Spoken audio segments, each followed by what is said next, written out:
Now, there's a deck that I always really love playing, but I was really afraid that it would just not really work as well in this metagame. But I'm happy to say that it is still actually really solid, and it might not be the absolute best deck in the meta, but it does have the tools to beat just about anything.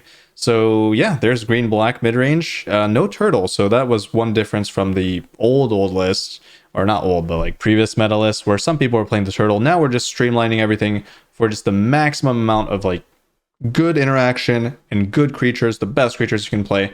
And this deck really has all of those. You have the Cavern Bat, you got the Dread Knight, you've got pretty much the creature quality is just absurd in this deck. Preacher, Frillback, the absolute god of this metagame, I feel like right now.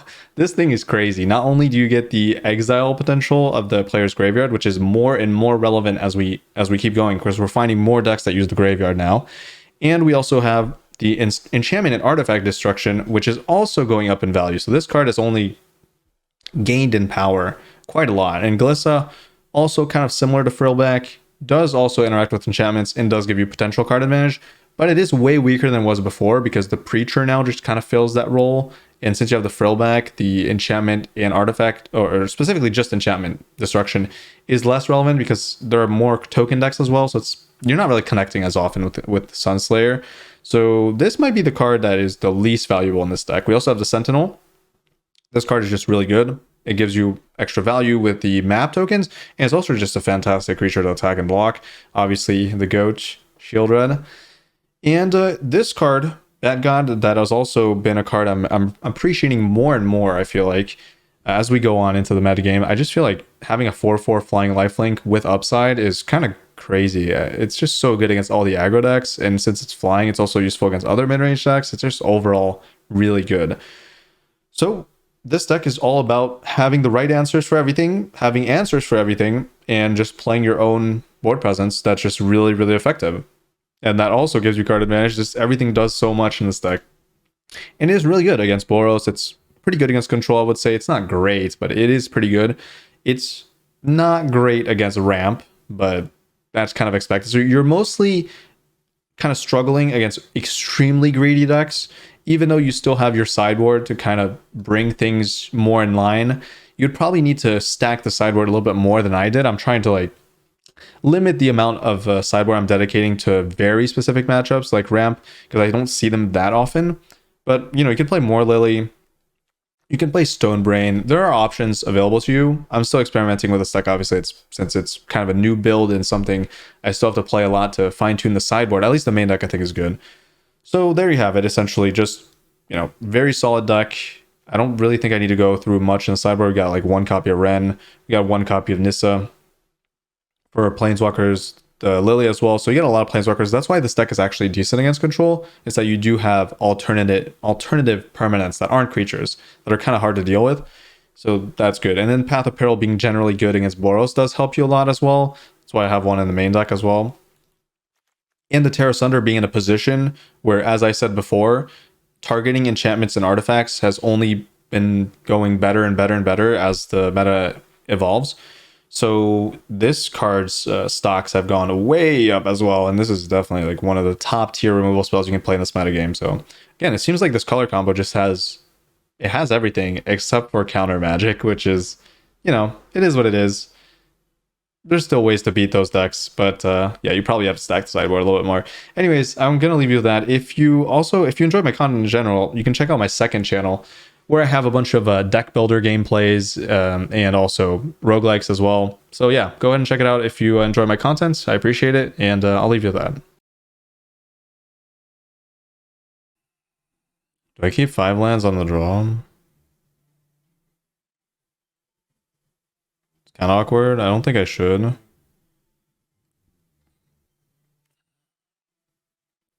But at the same time, having Glissa is pretty good. I don't know.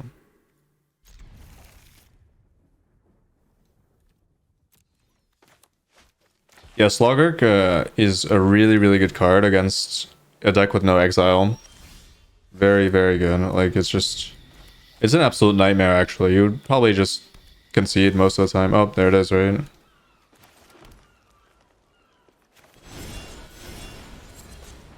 Well, I don't think I beat this. I have no blue, so... Oh, well, wrong deck. This is the... whatchamacallit? Emergence deck. I mean, I have counterplay to it, but it's... I'm on the draw, so I auto-lose. It's kind of annoying.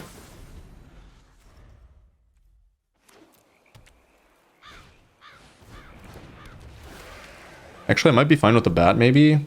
I'm coping, maybe, but... Let's see. I'll find out if they have 2 copies or not. Of the reanimation spell. Nope, they got none of it.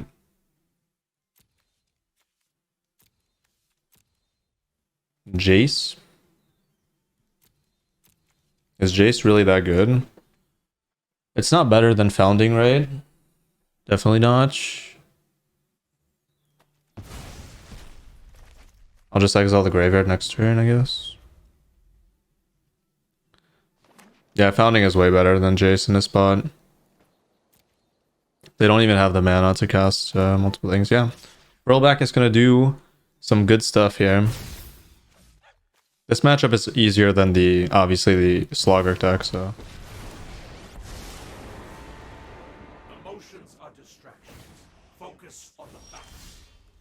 Organic minds are easily quelled. Gotta love Prillback. It's such a... It's such a satisfying card to cast. Like, all these flexible, like... You may do this and this and this and this. It's kind of... Those are always fun to cast. I'm not really sure how they get out of this one. It's possible, but... The sequence would have to be kind of crazy.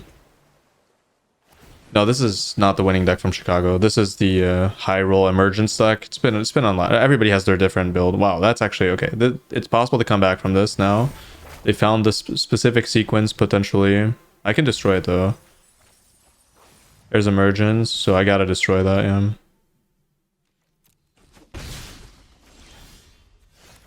Good thing I'm playing Terror.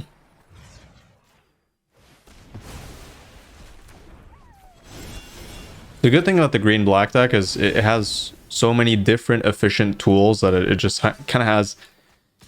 If you draw the right cards, you'll always kind of have an answer for a specific situation. It's like the definition of a toolbox, kind of. I mean, it has cards that are literal toolboxes. Could still lose. They just have to draw an emergence.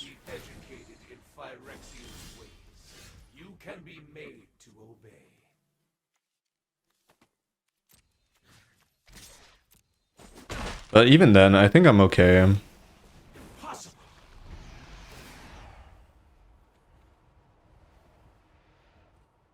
Oh, somebody actually played this in the Chicago Open as well?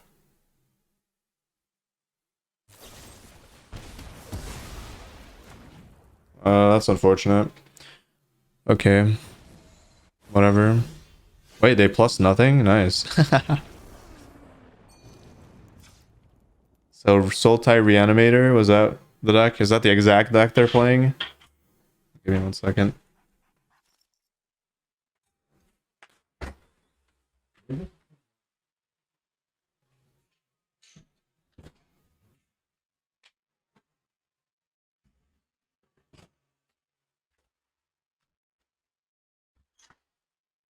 Alright.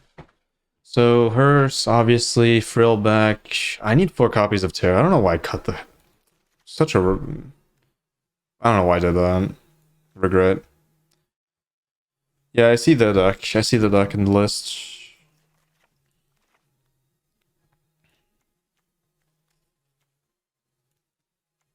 God, I cut a removal too. Yeah, I did not. I had to force room for Hearse, so I kind of... I think I removed too many things that are useful, so... It's kind of weird position, actually. I mean, I do have 6 removal spells. It's not like the end of the world, but... Can't say it's like super good either. Sentinel on the draw, like it is good, but it's also... if it can't attack, it's kind of worthless. And I think if they resolve their stuff, I'm not going to be able to attack with it. So it might be Force Shield. I think Force Shielder is good because I can play it, and if they reanimate something big, at least they will be able to potentially block, unless it's a Traxa, right? And it passively kills them as well.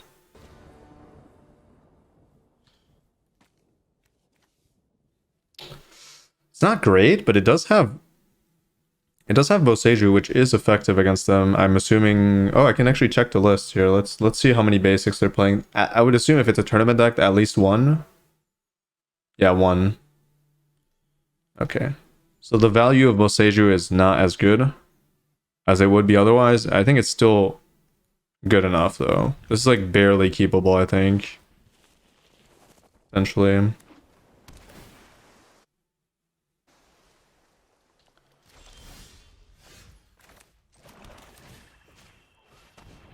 Because I also need the mana, right? To, oh.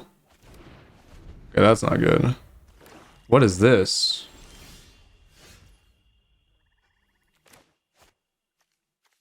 What is happening?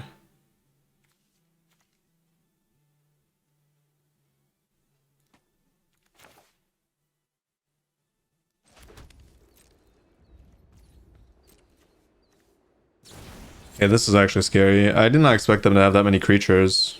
I guess they have a post-board plan. Oh, that's a fairy? What the? Wait a minute. This just transformed into like a random creature deck. I guess that's their sideboard plan? Or is that just their main deck, actually?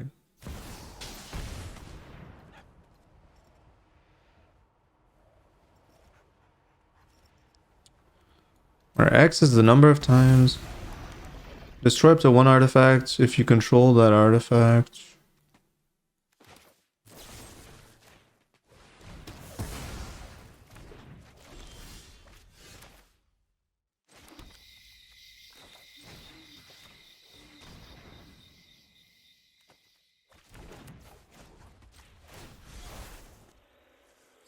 I know they have blue, so should remove the green, right? Actually, it's kind of weird. If I remove... So they get double blue... Oh. Wait, they have a swamp?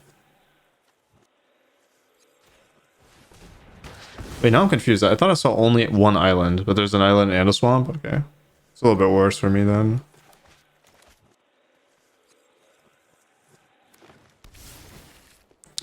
Oh. These are... Okay. It's not basic land, it's basic land type. Okay, that's really bad.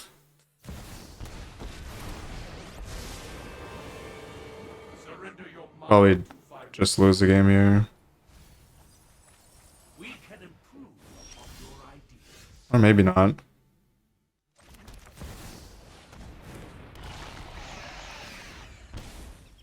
That could win. I did take away the removal spell in time, maybe. Ooh, what the? Where are these cards coming from? Like, these are all spells that I would have never expected.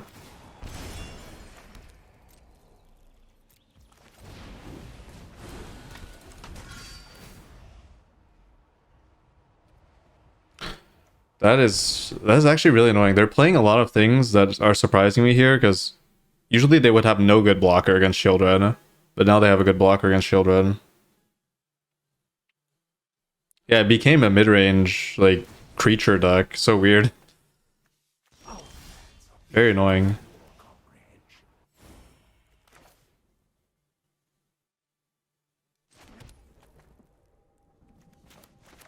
It's a good plan, I think. It's smart.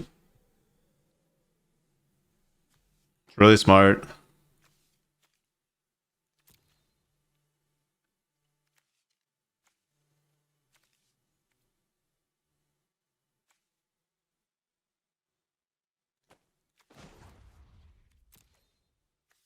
Can't I just attack with this and draw?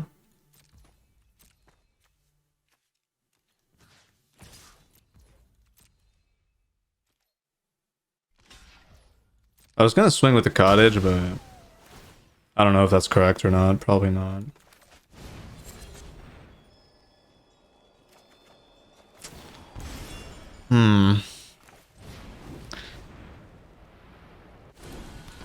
And they made a misplay lowering this attack instead of this.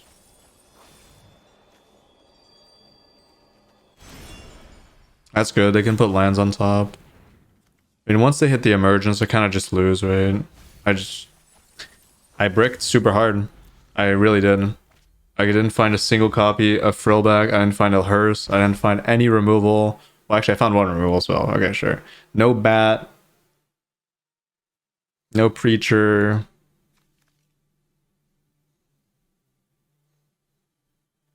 I found lands. That's true. I did find lands. If only that was good enough.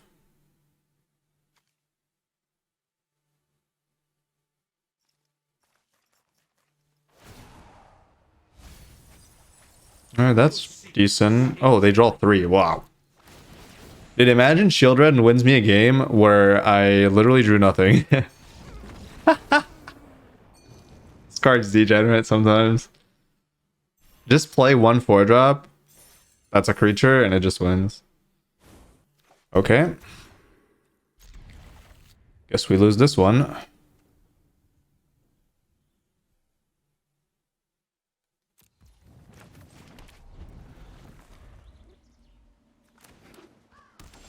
Boros. Okay, that's kind of okay draw.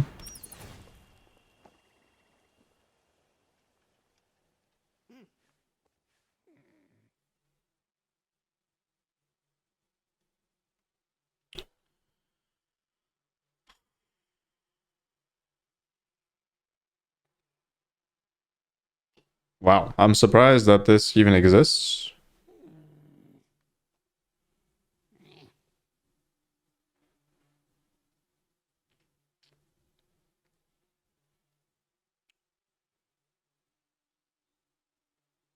Trying to think of how I would want to approach this matchup.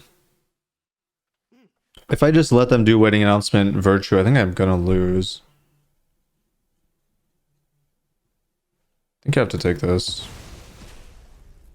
It could be wedding, but I'm on a multi 5, so I need to play. I need to take the cards that are actually no, that was wrong because they had the second tab. Okay. Ooh, that could help, but I still need to do this.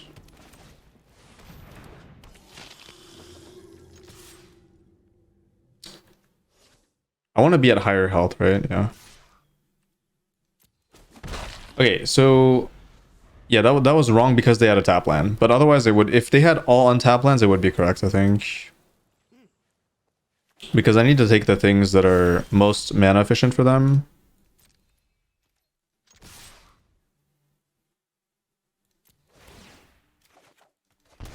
Okay, that's fine.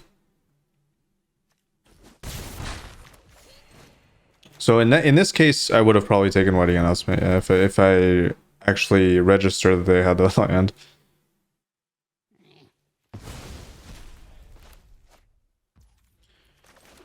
I was just thinking this would be a 2-drop. Like if they had to curve out, this would be the best play on turn 2. And then it would also screw me over with the other side after they exile with Wandering Emperor.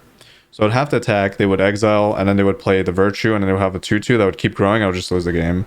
So this is probably like a card I would have to take eventually, because it is actually scarier than wedding announcement, I think. 2 wedding announcements kind of problematic. At least I have shield red down before. Yeah, I should draw, right? So they could full block, but I think it's still worth it. Yeah, waiting is slow as well. It's like I have to think about my own tempo at the same time. This is not very high impact, but I think this has the highest potential to screw me over. I think I'm supposed to attack. I'm low on cards. If they trade 2, I think it's still fine. There we go. Okay.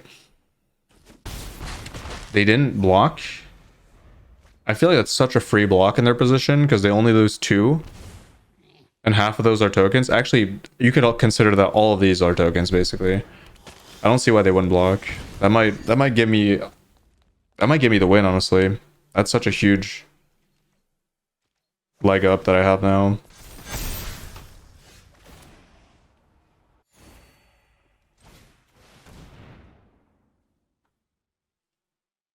Means I can attack again for another card. Or I could just not attack now. Yeah, now I might just keep this on blocks. It screws them over even more.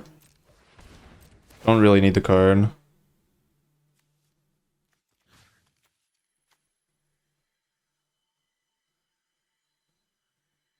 What's my play here? Is it just destroying the current power they have? Probably, right? Or is it the future power? It could be the one with 2, but if I'm scared of dying this turn, which I don't think I am. If I have 3 blockers, if they play the pump guy, I'd probably still be alive, right? So yeah, it is probably... It's the 2 if I don't think I'm in danger, and it's the 3 if I think I'm in danger, but I think I'm fine.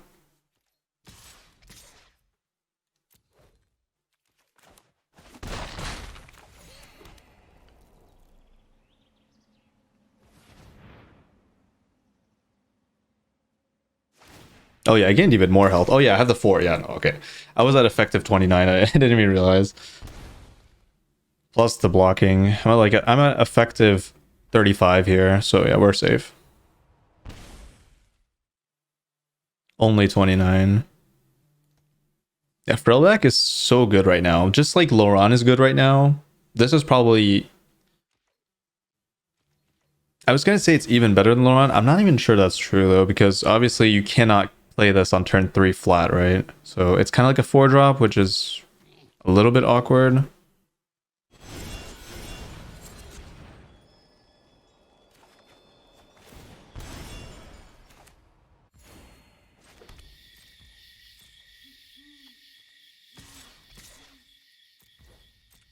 They need exactly Wandering Emperor. Oh, cool. They have it. Unfortunate. I hope you're ready to lose. Okay, now I'm a little bit scared. I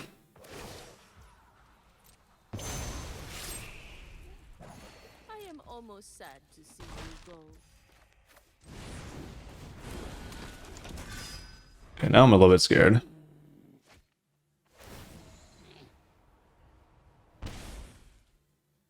It's actually really unlucky, but...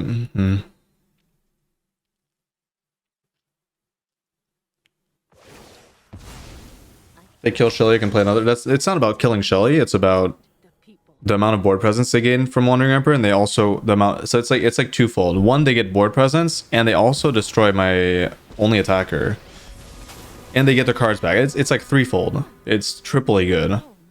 Life gain, board presence, and they get their card back. And this is Giga board presence, so Is what you get for her. the good news is that this can attack, so that's fine, I guess. And they have to block, so that's good.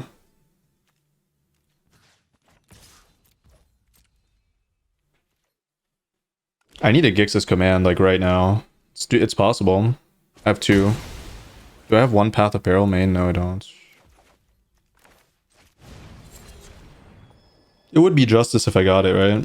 That's fine.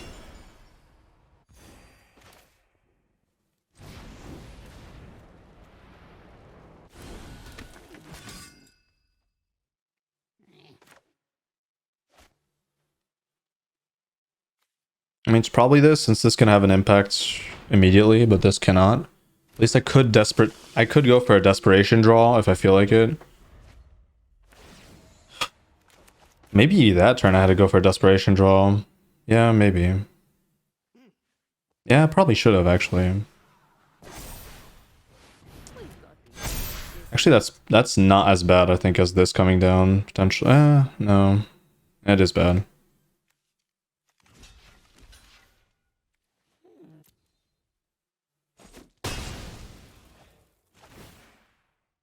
It's kind of a pointless attack. They should have minus there, I think. Oh, maybe not. I don't know. If I had Trespasser, make my life a lot easier.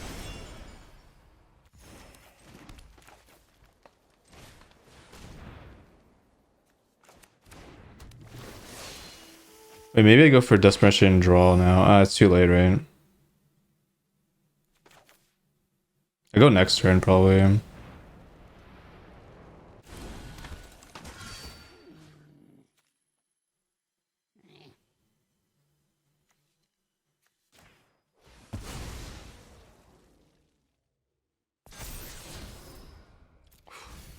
Dodge that bullet. That's tough. Yeah, that's tough.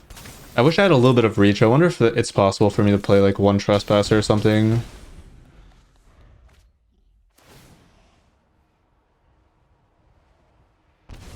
Probably doable. Or is there another sort of kind of burny spell? Maybe making them draw? I don't know. Probably not. Alright, they either have it or they don't here. Oh, actually, I know why they went for that. Because they want a minus, don't they? True.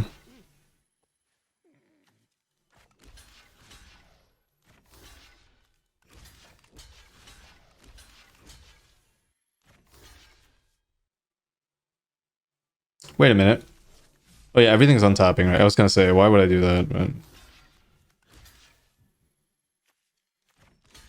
kind of have to block. I mean, if they have combat trick, they have combat trick. It is what it is. Don't really think I can not block. I should probably block with this too.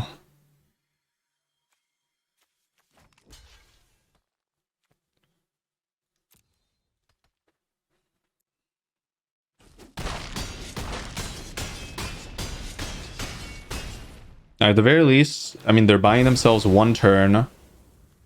And then if they have one top deck for...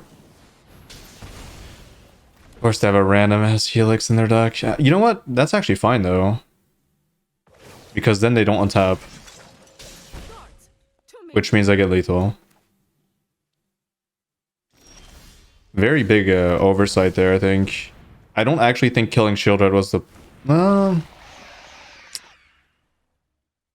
it was obviously not the play because they're dead on board, but... I'm just thinking about, would it be good... No, because they can just swing again next turn, and then I would be forced to block with Shieldred again, I think. Maybe.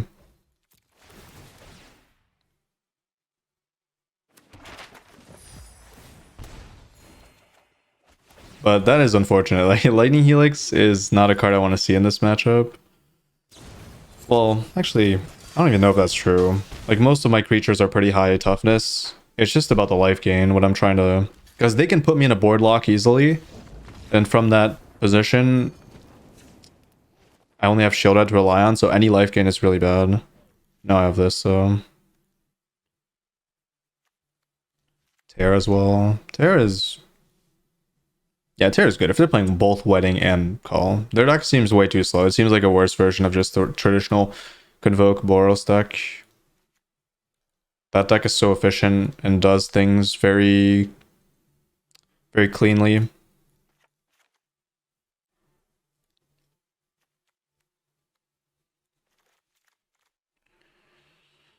I don't think I would play Virtue. I mean... Yeah, I don't think I would necessarily play Virtue. Sorcery speed doesn't really kill much. It's very specifically good against 3-drops if they have them. I don't think they have them.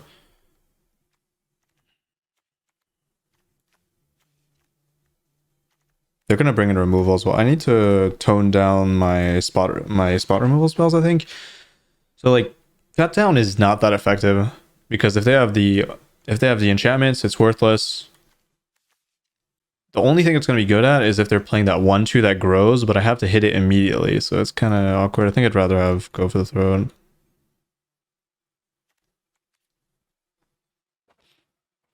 Ooh, I could play Duress in this matchup since they're playing the slow Boros deck. They have like a lot more non-creature spells, and I can actually take their removal spells so they can't interact with Shieldred as easily as well. Yeah, that probably was a play. Okay, is this the third one-lander in this match? Come on. Please. Don't do this to me.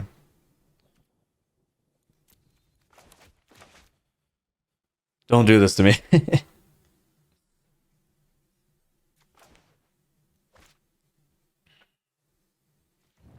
It's a decent hand.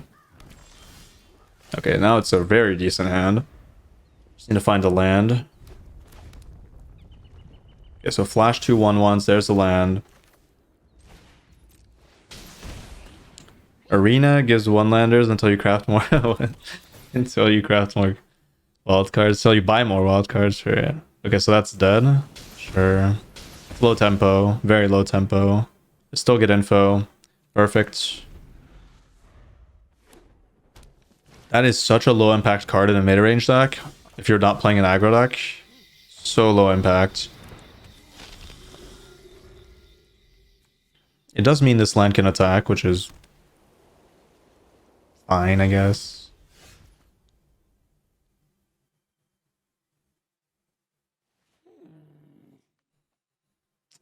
There's a slight problem here. It's that they have more HP because of Lightning Helix. I still have to attack, though. I think I still have to attack, yeah.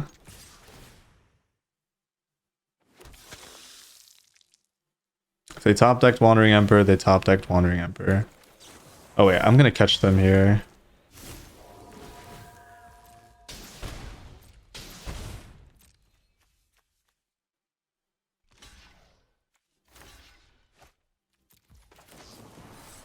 Alright, that should be it.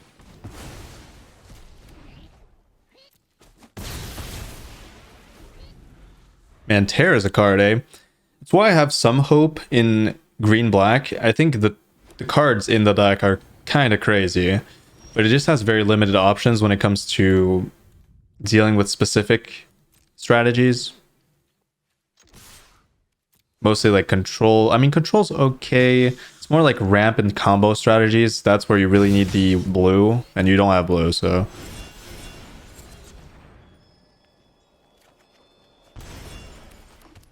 Do I have to play on Sunfall here? I would say probably not. I mean, okay. If they're playing Sunfall post-board against the mid-range deck, I kind of... I'll give them the game. Like, they kind of deserve to win, right? Like, as the deck that goes wider, if they also have Sunfall... Oh. Okay, well, alright.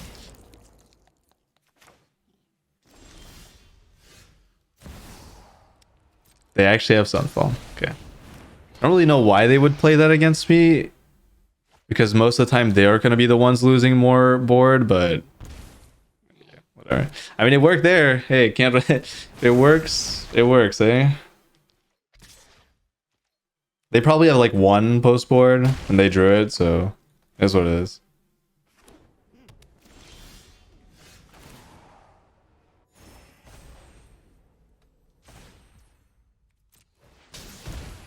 Oh, this is Saffron's list? Okay, well.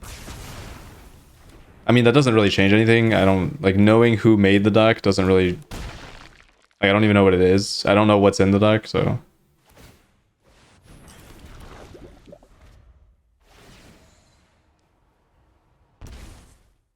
I just don't really see how, like... if you're in a winning position, this is a dead card. If you're in a losing position... I mean, it's obvious. I guess if you're in a losing position, it's probably the only card that can get you out of it, maybe? I don't know. It's not ridiculous because their deck is slower. It's just unfortunate that they found it in that position. But I mean, it's still like again, this is not enough to swing the matchup, so I don't think it's worth playing for that reason alone. I think you're better off trying to be proactive in developing your own game plan rather than potentially not losing for a few more turns thanks to Sunfall. Wait, can't I just kill that with... I need to draw though.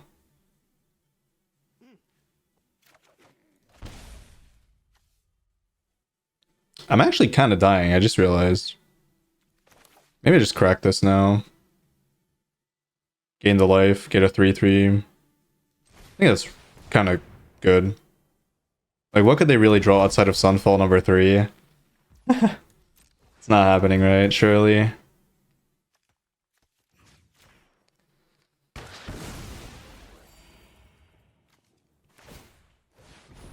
Yeah, it's war leader tokens. It's just not a good deck. This loses to control. This loses to mid range. This loses to aggro. Does it lose to aggro actually?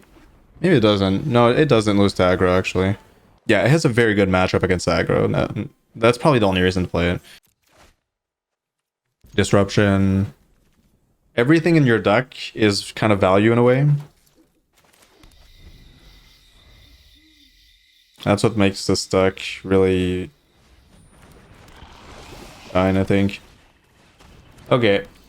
This matchup is not good. Not at all.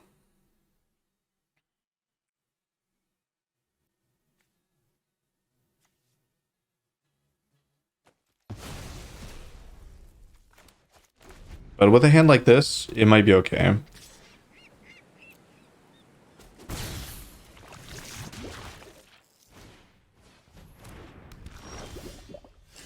Wow. Surprising cut down actually being insane here.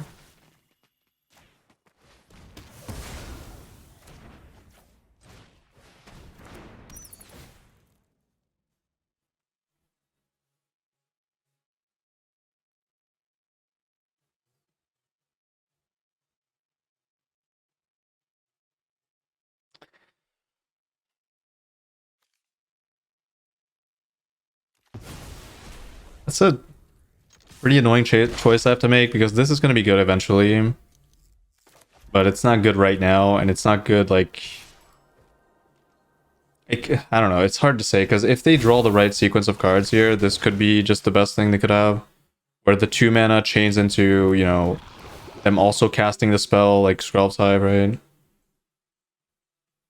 I could let them have the Skrelv's Hive, that's possible. And just take the snare. That might be okay.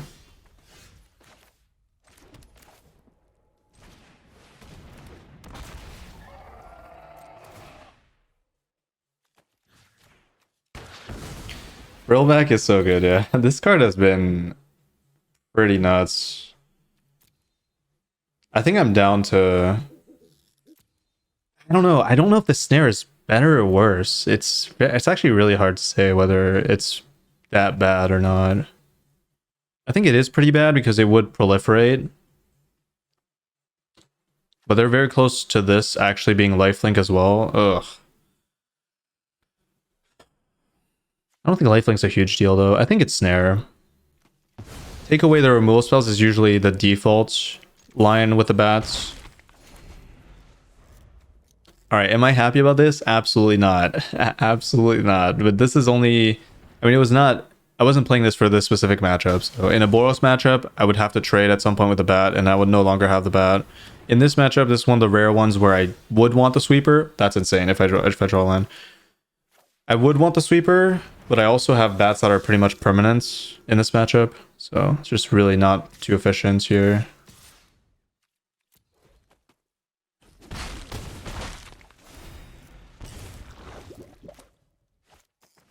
Yeah, if this resolves, I think it's over. So seems like this was the correct play overall.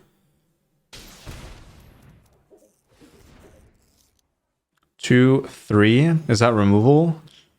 That would be unfortunate. It's not. Okay, good. Fine with that. Totally fine with that. There's the land. There's the land. I think we can full swing here pretty safely. Yep. Maximum damage. That's an even better follow-up. So in the end, it didn't matter that I had this instead of a cut down, but I still think obviously the cut down is in miles ahead of the path in this matchup, I think. Potentially, but also potentially not. It's hit or miss, just like everything.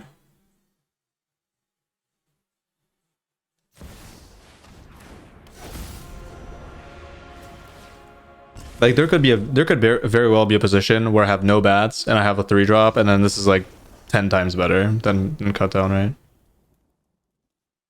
Shelly win? Shelly doesn't win there. Oh, it does. It does win. My bad.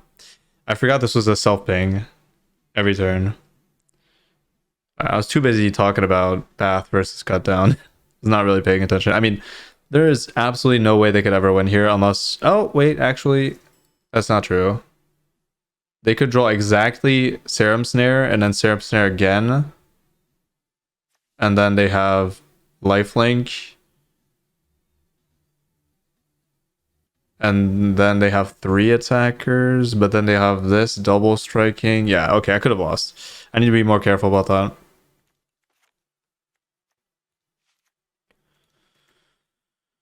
I need to focus a little bit more here and make sure that doesn't happen again, because I could have lost there.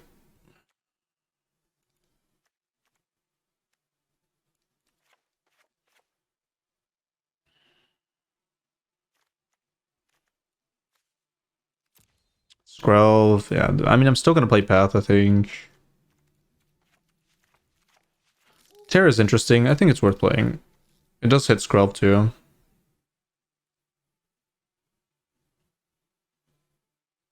I think Duress is actually good in this matchup.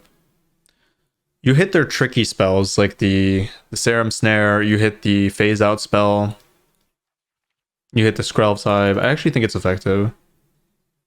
You hit the counter magic potentially that they bring in. Now, is it effective enough where I'm comfortable cutting actual permanents for it?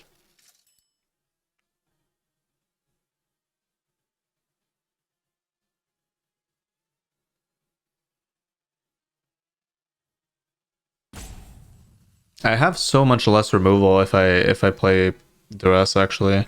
But again, they have things that can counteract my sweepers. Well, it's kind of awkward actually. I think I'm supposed to play... I have to play Path. There's no way. There's no way I don't play Path. And then do I want Preacher over the map guy? I think it's too... I can't think about it. I don't have time. The question is, do I want Preacher or the 3/4 Vigilance? Because it has Vigilance, allows me to attack and block and also gain some form of value. So I think that probably has higher potential than the Preacher actually in this matchup. Because I do need blockers. I don't want them to stack poison. So good start for them. Good start for them. Hopefully not anything too crazy on 2 as well. That's fine, I guess. Okay, I should have been playing 3 Path on the draw. What am I doing? I already see it going downhill here. I can already see the end of the road. Maybe not. Their hand sucks.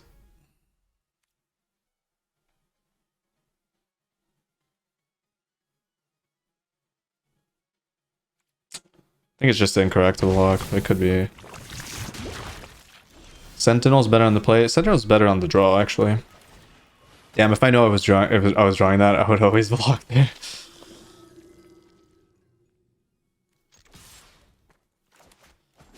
Okay, good. I guess I don't need 3 Path if I'm just drawing it. But yeah, no, Sentinel is better on the draw because when I'm on the play, sometimes I have too much board presence because I'm playing first, right? It doesn't really matter if I have Vigilance or not. I would still probably play Sentinel in both situations over the Preacher. It's probably just much better.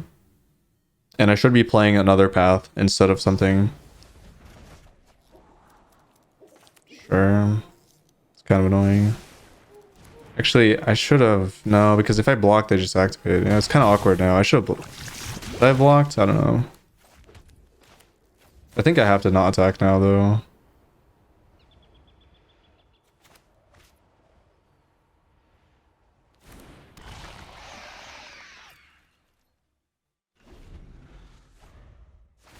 Did they scry top? I didn't check. I misplayed. I should not have. I just... Whatever. Good. That's a huge downside of playing this deck, is that the card advantage is extremely low. So if you stumble, you're going to fall so far behind so quickly. That's why I don't really like playing this deck.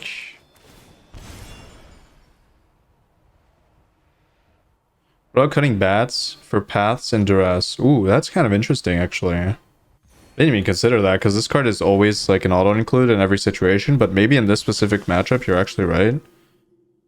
I don't know. It depends on whether or not you think that grabbing non-creature spells is more important than grabbing potentially a creature. In the first game, I grabbed non-creature spells. And in this game, I would have grabbed the Fading Hope with the... Well, no, actually, no. I would grab nothing, but then I would also get a Sweeper, but then they would get the thing back. I don't know. I don't think it's correct, but I'm not sure.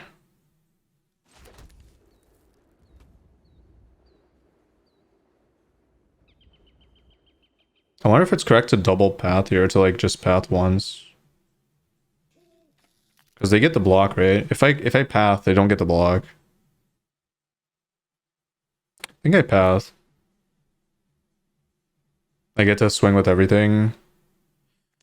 Or is me losing this even that problematic? I think it kind of isn't, actually.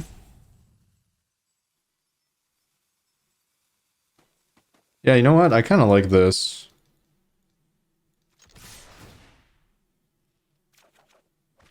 March is the spell to worry about. Yes, that is very true. March is a huge problem.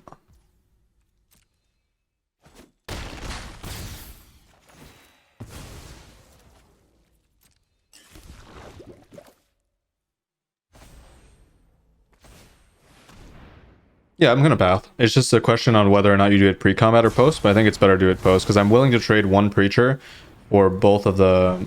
Actually, I don't even know if that's true. I actually don't know if that's true. I don't know. Because technically I could double path in the situation where I path pre-combat. But then I don't get to develop the Dread Knight. I think it is better to do it this way, even at the risk of me losing the Preacher. I don't think it's a huge deal. Either way, I'd probably never double path, so...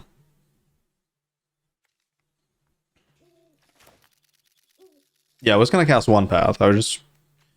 Like, obviously they could block with one of these, pump it, double block, Preacher's dead.